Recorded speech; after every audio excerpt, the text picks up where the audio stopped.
Hello friends, today I am making copycat Zaxby's chicken tenders and Zax sauce.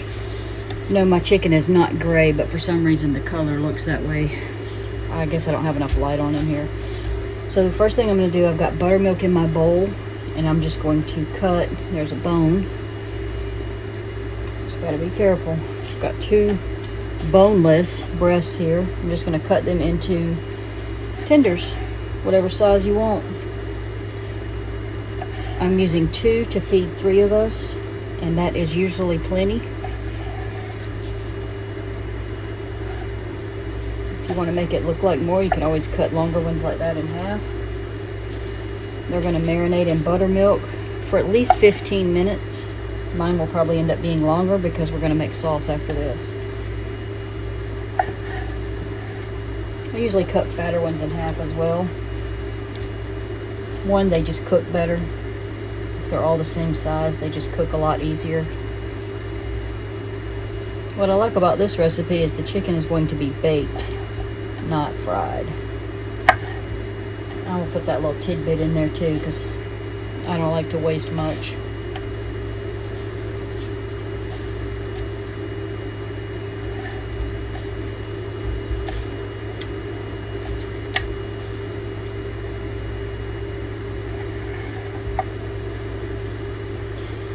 Alright, so I'm going to finish cutting the rest of this up, this other one up, and put it in the buttermilk, put a lid on it, and then I'll come back and we'll make the sauce.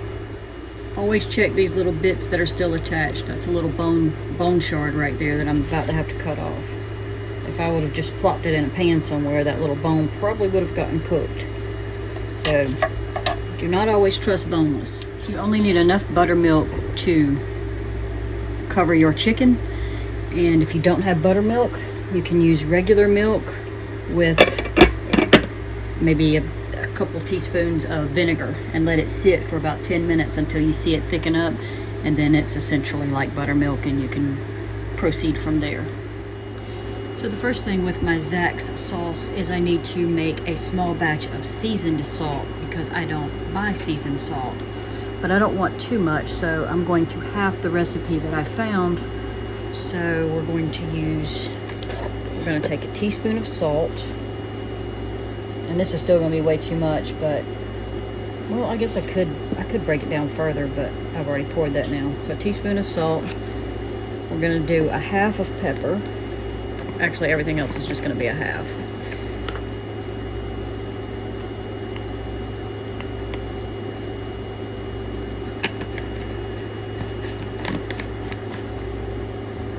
Paprika.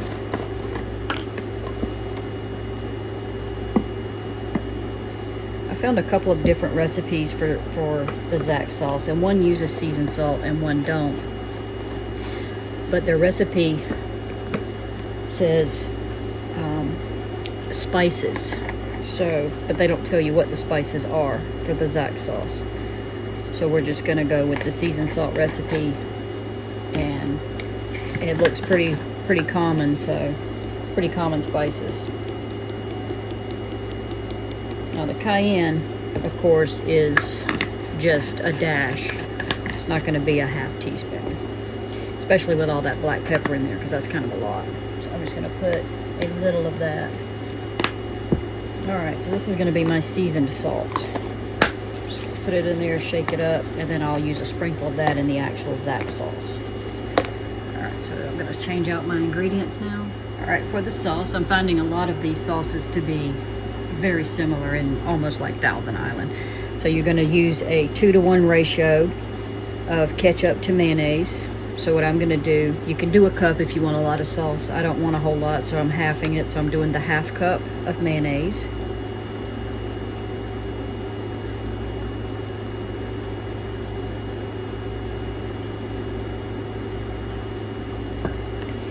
And a 1/4 cup of ketchup.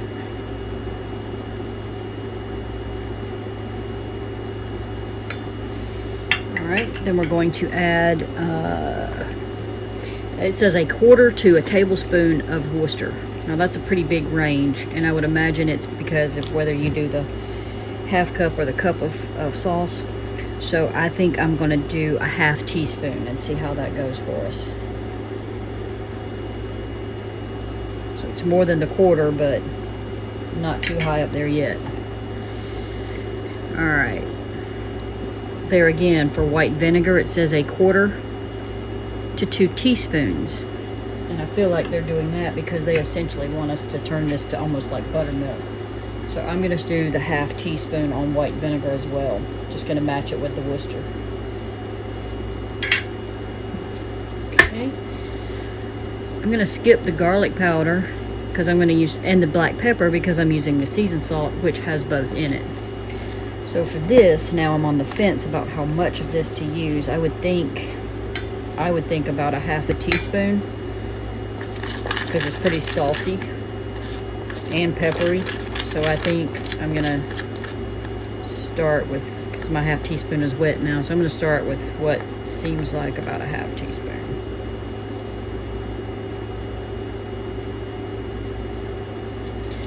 And I guess the only thing you can do really is just taste and see. And that's actually all that goes in this.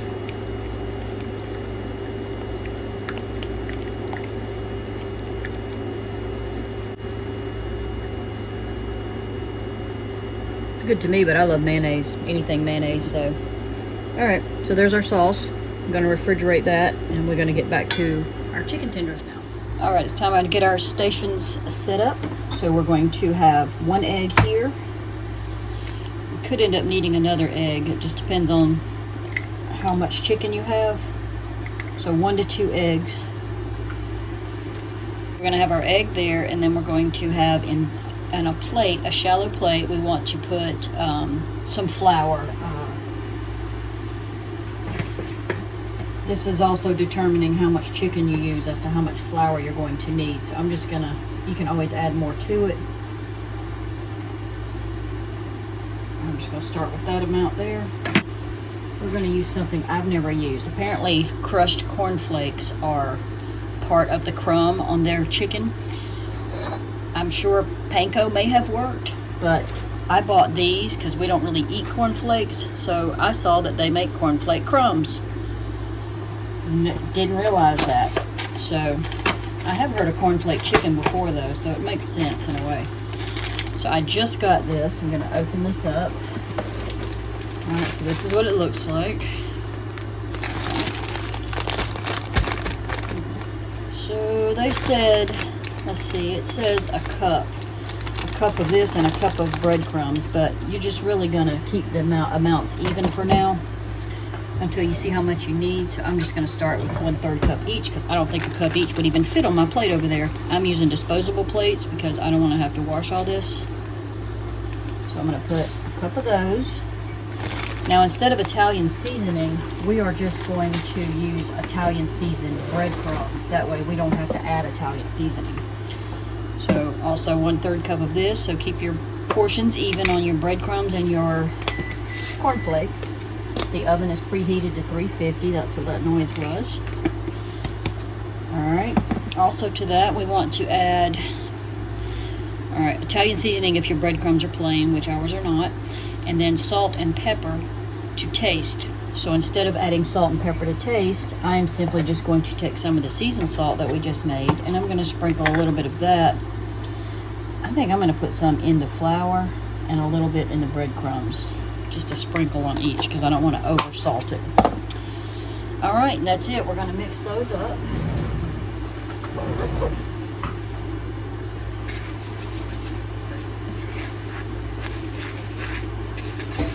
So that everybody don't get all the salt.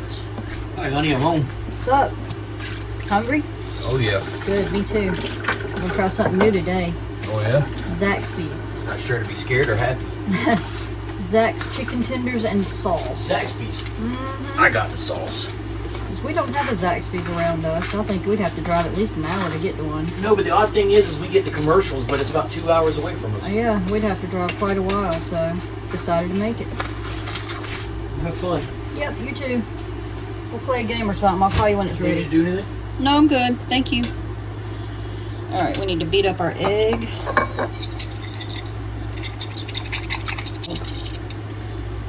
Let's put it in order. So the chicken comes out of here. It's going to go in the flour, then the egg, and then the cornflake breadcrumb. And it's going to go on our pan, and I don't really like using cooking spray much, so I put parchment over on my pan. So then the chicken will go on that pan, and it will bake at 350. It says 10 minutes, but we like ours well done around here, so I'll probably cook mine more than that, and I might even end up having to flip it depending on what one side is like. Okay, so that's it. And I also have my grease heating up to fry some French fries, so I'm going to be doing multiple things here at one time. So I'm just going to do a couple of these, and then I'm going to start frying some French fries. Alright, so we're going to come out of the buttermilk. Basically, we have almost a quadruple coating. Flour, dip, dip, egg. And this is going to make it extra crispy, because you're going to have all this different layers of coating. Okay, that's it. Repeat until done. So it's going to take a little while. You marinate chicken in buttermilk because it starts to break down the tissue a little bit and makes your chicken a little more tender. That's the purpose of that. If you have time to marinate it. If you don't, I'm going to be honest, I haven't noticed a whole lot of difference in my chicken whether it gets marinated in buttermilk or not.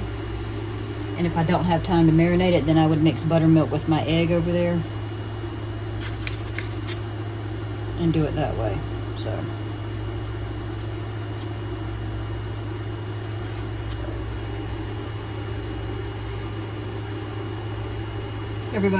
every restaurant, company, whatever, has their own little techniques. But in the end, basically, marinate, season, flour, egg,